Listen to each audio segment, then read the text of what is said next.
देखिए भैया, देखिए रंगीला का नामांकन हुआ, मजा आया, मजा आया, सारे हिंदुस्तान को मजा आया। जीत है, क्योंकि आप ये देखना, इतने दिनों में ये जो लोग बोल रहे थे कि भैया सबके नामांकन हो रहे हैं, तभी 14 लोगों ने नामांकन किए हैं। आज 3 बजे के बाद भी अधिकारी जी लगे हुए हैं और आप देखना आज कितने नामांकन होंगे। 200% इजाफा होगा, 200% नामांकन के अंदर। अगर 14 हुए थे आज तक, तो आज कम से कम 30 होंगे, 30। और ये किसकी बदौलत होंगे? सोशल मीडिया पे आप सबकी ताकत की बदौलत होंगे। मैंने जो आवाज़ उठाई थी, सबने शेयर किया, सबने आवाज़ उठाई, ये वहाँ तक आवाज़ पहुँची। सुबह से मैं लगा हुआ था, फ़ोन कर रहा था। अंततः हमारा और बाकी लोगों का भी नामांकन हुआ है। मैं election commission of India Delhi, जिन्होंने हमारी आवाज़ सुनी, यहाँ पे बात की होगी, बहुत बहुत धन्यवाद देता हूँ।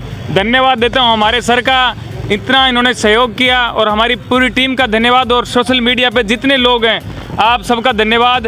हमारी जीत आज हो चुकी है, हम 4 जून का इंतज़ार नहीं करेंगे।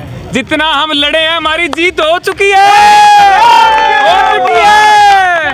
श्याम रंगीला जिंदाबाद जिंदाबाद जिंदाबाद। उनके अंदाज में किस तरीके से देंगे? उनके अंदाज में किस तरह देंगे? मोदी जी अपने अंदाज में यही बोलेंगे, भाइयों बहनों, आज 14 मई को मैं सुबह निकला था नामांकन करके, और मैंने देखा रंगीला शाम को निकला है।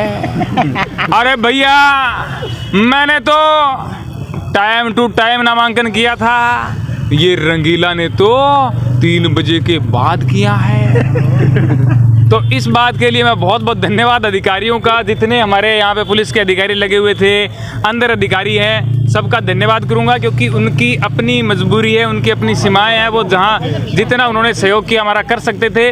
अब शाम को मैं आपको बात बताता हूँ, मुझे इतनी खुशी हुई। कल हमने आवाज़ उठाई, अभी अंदर गए, आज पानी भी पिलाया, बिस्कुट भी खिलाए, चाय भी पिलाई। बहुत बहुत धन्यवाद उनका, बहुत बहुत धन्यवाद। बड़ा सुकून मिला आज की तस्वीर देख करके, बड़ा सुकून मिला।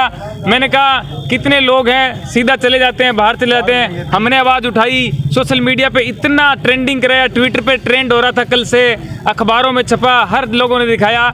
तो आज हमारी ये है, हमें भी चाय भी पिलाई गई है, और उन्होंने खुद भी शायद नहीं पी होगी, लेकिन हमें पिलाई है। आपने बनारस को क्यों चुना संसदीय के लिए? बनारस, वाराणसी, काशी को इसलिए हमने चुना है कि ये मोदी जी कहते हैं कि मुझे तो गंगा मैया ने गोद लिया है।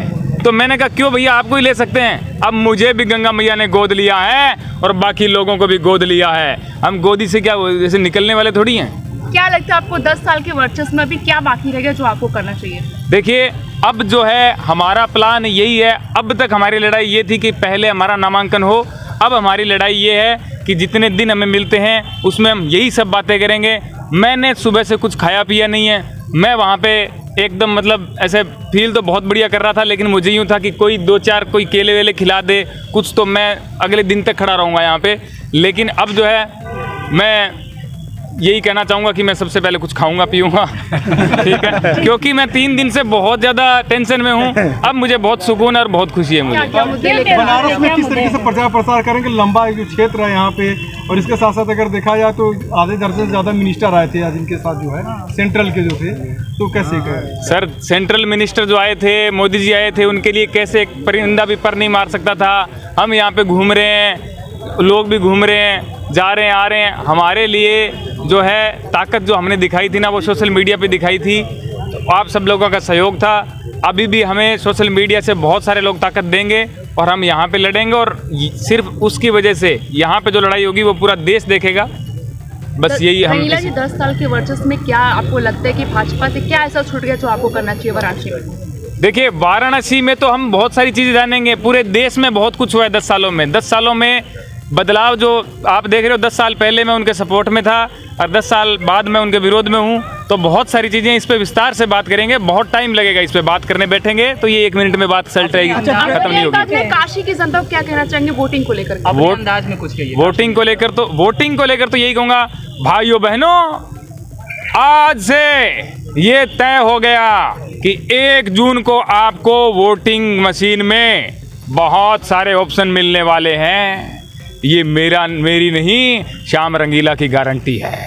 ये मोदी की नहीं, श्याम रंगीला की गारंटी है। ऑप्शन मिलेंगे, कोई पर्चा उठा ले, मैंने पहले ही कहा था हम नहीं उठाएंगे। आज हमारा पर्चा दर्ज हो गया।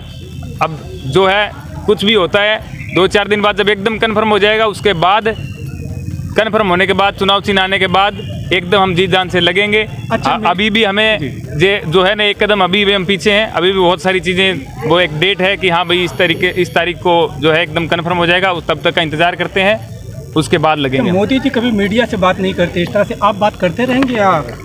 सर मीडिया ही हमारी ताकत है सर। मीडिया ने जितना सहयोग किया है, सबसे पहले तो मैं उनसे सबसे माफ़ी मांगूंगा जिनका फ़ोन मैंने 8-9 तारीख से लेकर के आज तक उठाया नहीं, या उठाया है तो मैंने प्यार से ये बोला, मैंने कहा सर मेरे को आप टाइम दीजिए 13 तारीख तक, उसके बाद बात कर लूँगा। अब 13 निकल गई, उनका भी फ़ोन आने लगा कि 13 तो हो गई, लेकिन अब 14 निकल गई। अभी भी सबको लग रहा था 3 बज गए, बाहर नहीं आया, मतलब क्या हुआ, अपडेट नहीं आया ट्विटर पे।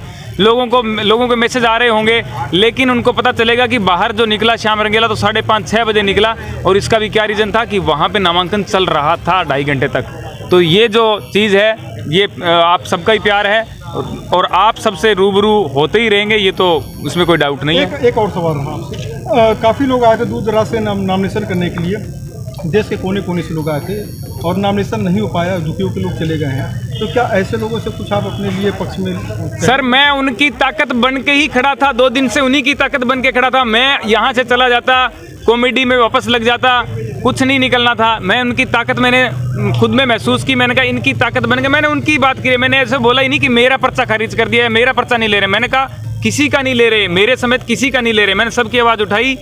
अब जिनका नहीं हुआ, घबराने की बात नहीं है। आपका भाई बैठा है श्याम रंगीला, निर्दलीय हूँ, कोई पार्टी से नहीं हूँ। आप भी निर्दलीय लड़ रहे थे, एकदम बरोबर समझना। श्याम रंगीला प्लस जो सारे लोगों का नामांकन नहीं हुआ, वो सारे हम मिल करके एक ही हैं, ये उनको संदेश देना चाहता हूँ। और मैं कह रहा हूँ आप आज का ये रिजल्ट देखना, आप आज की जो देखोगे ना रिजल्ट की कितने लोगों ने नामांकन किया, तो आपके दिल को सुकून मिलेगा, ये मेरा भरोसा है। चलते चलते रंगीला जी कुछ अपने तरफ से काशी वासियों को क्या कहेंगे आप?